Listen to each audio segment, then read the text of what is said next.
Да, прочели се правилно от заглавието. Днес ще има полезни съвети в канала на Боби. И по-точно как да бъдем по-добри ученици.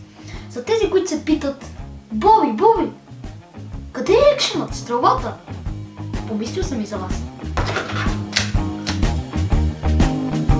Антонио!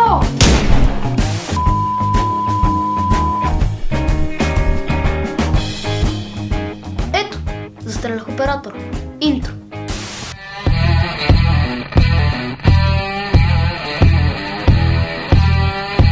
Дами и господа, вие сте с новия канал на Боби Гър. Съвет номер 1. Внимавайте в час. Знам, че просто не случвало ли ви се госпожата тъкмо да почне да решава задача.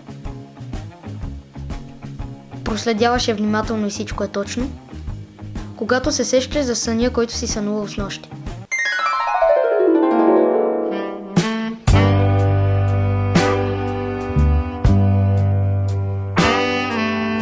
Красива е, нали?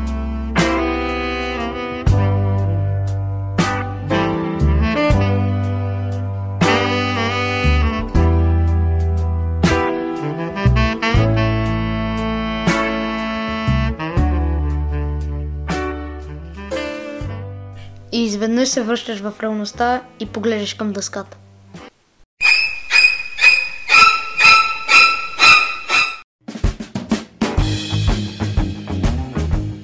Затова се отнесете сериозно към съвет номер 1. После ще ви е по-лесно да си пишете домашните. Като става дума за домашно, съвет номер 2. Отървете се от това. Пише си в час. Идва ти известие. Смешен клип. Ба! Учителят. Точно така. Продължай да пишеш. Съвет номер 3. Започнете от днес.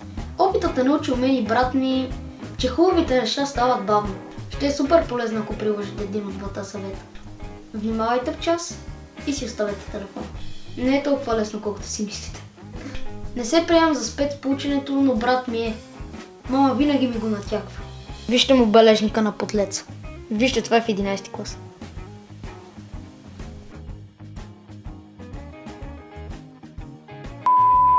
За тези, които са останали до края на клипа, да им кажем ли да използват пищови на тест?